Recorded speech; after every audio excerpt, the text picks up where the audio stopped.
Yes, I'm a filmmaker from Finland. I built my career around music videos for, I don't know, for 20 years. But for the last few years, mainly focusing on narrative films, short films, and now developing a feature film. So that's where I'm heading at, and hopefully in the near future, make my debut feature film. Like, that's my goal at the moment.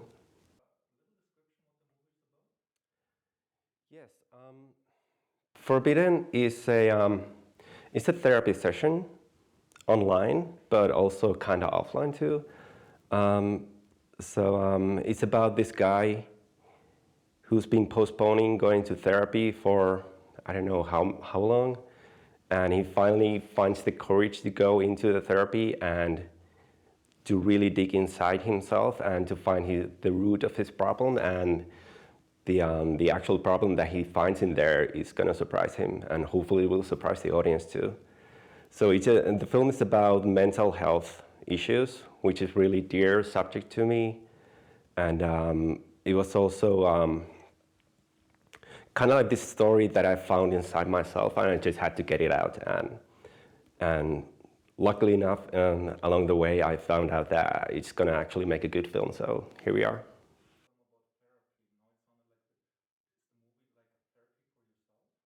Oh, definitely, yeah.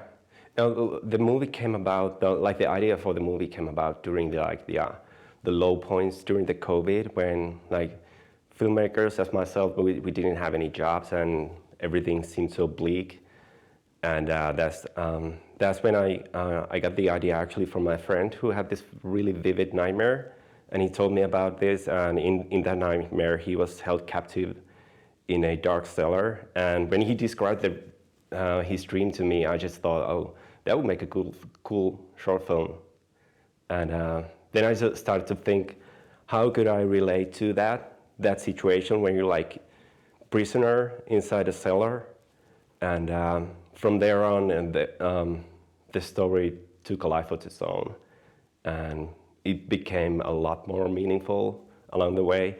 And there's not much left from the initial idea of being held captive in a cellar, but it turned out to be something more meaningful for me, and hopefully it makes people think. And I think even if one people who sees the film starts to reevaluate their need of help and their need of therapy or whatever, then I think it's going to be it has been a successful film.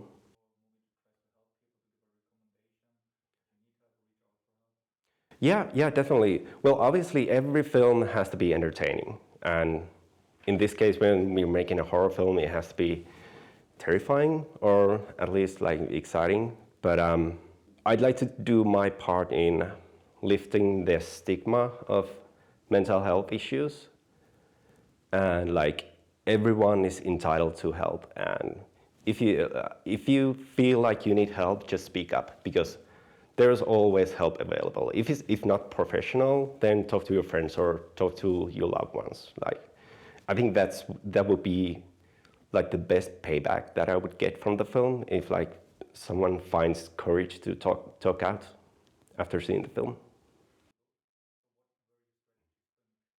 Oh, exactly. Yeah. I think as a filmmaker, that was really intriguing for me. Like, I want to show what happens inside the main character's head. And how to approach that is like, I need to make the audience connect with the main character, and then surprise them, and then like dig even deeper inside his head. So like I mentioned earlier, like it all began from the darkest place of his mind, which then turns out not to be the darkest place. Like, there's even deeper levels to it. So it was really a nice challenge to portray someone's mind on the screen. And luckily enough, I had a really good DP, I had really good production designers, and the whole crew was just amazing. So we could actually visualize how a fragmented mind could look like. In this case, obviously it's super personal for everyone, and this is just like one example how it could look like. Yeah, and the whole film is kind of like collective memory of different people. It's not just me. Like it's from different people that I've listened to their stories. What do they feel like when they're depressed? What do they feel when they're scared? And if they feel stuck inside their head, well, what does it feel like? What it might look like? So it's kind of combination of different people's points of view, like how it might feel like, how it might look like.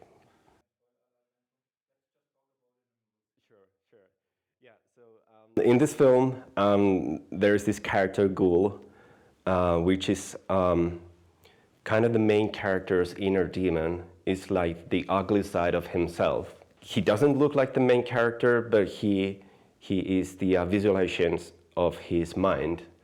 And that's like, the Ghoul is the only reason, like he's the only obstacle in the main character's way to finding help. And it turns out to be the Ghoul is himself. I think each and everyone in this world has their inner demons, and in this case, the Ghoul is portrayal of the main character Andrew's inner demon. But yeah, I definitely think that's something relatable. Maybe not everyone sees their inner demons as a visual character, but unfortunately, we all have them.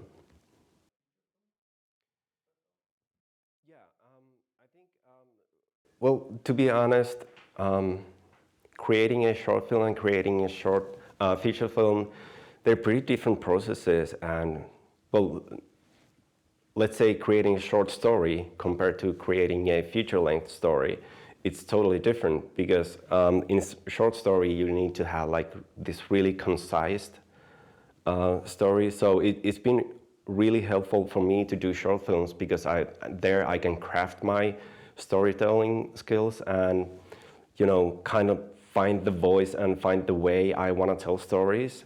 And that has led me to the point where like I feel like now I'm ready to do a feature film, and I already have the story for a feature film. So it has been like really important for me to do like these short stories, and they're all thematically pretty much the same. They all involve mental health, and that's just like the natural progression for me to do a feature film next, also dealing with mental health issues.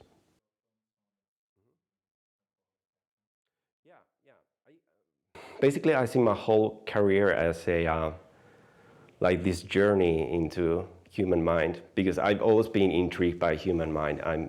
It's so fascinating, like how our minds like mold us and makes us what we are. So each film, and even like even most of my music videos has the topic of digging inside of human mind, and like now I can take my journey even further inside the mind with the feature film, because it deals with grief, which I think is one of the most powerful emotion that human can have. And unfortunately, all of us have to go through it at some point.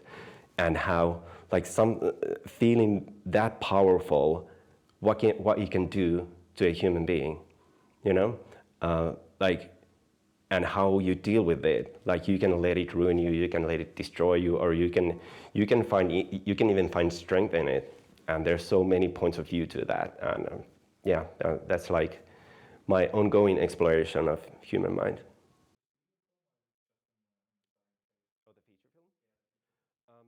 We're in the process of finding funding for the film right now. So the script is done, and we've already attached some really interesting and impressive key characters, key crew members for the film.